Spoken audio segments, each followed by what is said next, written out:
In this unit, we examine a color that, across nearly the entire animal kingdom, does not actually exist. You have seen it 10,000 times. On the wing of a jay, on the fanned tail of a peacock, a blue so bright you would swear it had been painted on. But here is the quiet, astonishing fact we are going to prove today. In almost every one of those animals, there is no blue there at all. Not one speck of blue pigment anywhere in the feather, and yet you see blue. So where is it coming from? And why does that blue vanish the very instant you crush the feather that carried it? Today we find out. Part 1. The 2 ways to be colored. To understand the trick, we must first understand the ordinary. Most of the color in the world is made by pigment. A pigment is simply a molecule that is fussy about light. White light is really every color mixed together at once. When it lands on a pigment, the molecule drinks in some of those colors and hands the rest back. The color you see is only the leftovers, the light it chose not to swallow. The red of a strawberry is a pigment that eats every color but red. Grind it up, smear it across paper, and the color comes away with it, because the color is the molecule. This is paint, how nearly everything is colored. Part 2. The missing pigment. Now a very strange gap. Nature makes red pigment easily, yellow, orange, brown, and black, without any trouble at all.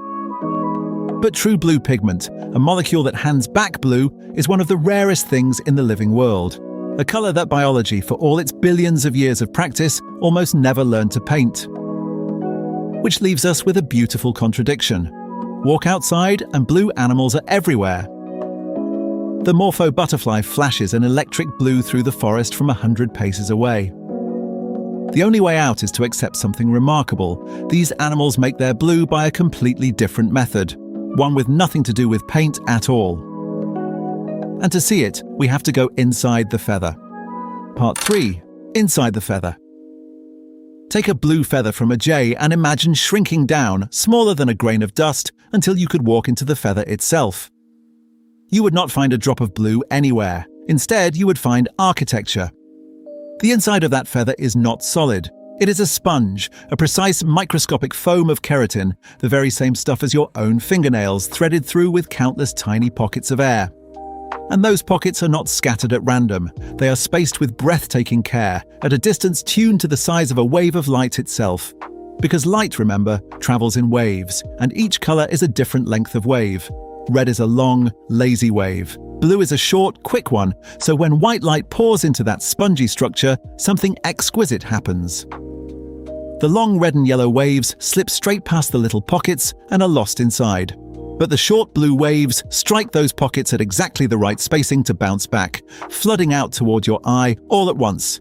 That is the blue you see, not a color that was ever in the feather, but one it builds out of clear keratin, empty air, and the geometry between them. There is no blue in the bird, only shape and the light it sends back. And that one fact hands us a way to prove it, an experiment so simple you could very nearly do it yourself. Part 4. The crush test. Here then is the demonstration. Take that brilliant blue feather and crush it.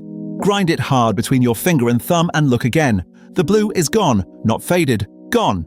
In its place, a dull, lifeless grey-brown. You have not washed out any dye. There was never any dye to begin with. You have wrecked the architecture, collapsed the pockets of air, ruined the spacing, and with it gone, there is nothing left to build the blue with. Now take a red feather, or a yellow one, and crush it just as hard. It stays red. It stays yellow. Because that colour was never a structure. It was pigment, and you cannot destroy a colour by squeezing a molecule. It is still right there in the powder, still eating every wave of light but its own.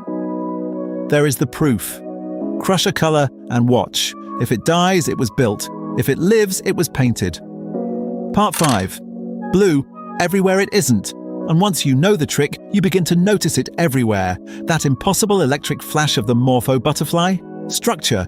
Its wings are covered in microscopic ridges, stacked in layers like the branches of a tiny tree, throwing back a blue purer than any pigment could manage. Crush the scales, and it too falls dark. The peacock fanning out that shimmering tail.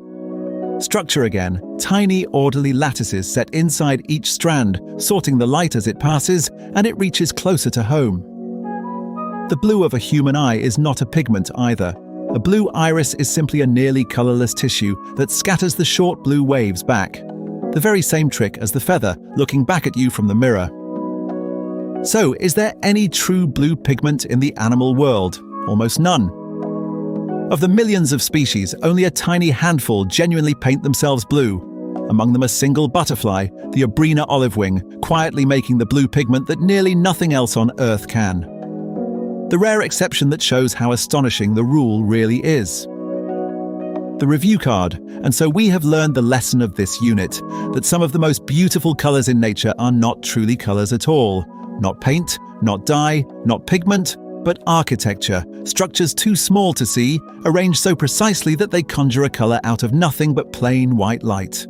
The blue you have admired your whole life was never really there. It was something better than there. It was built, class dismissed.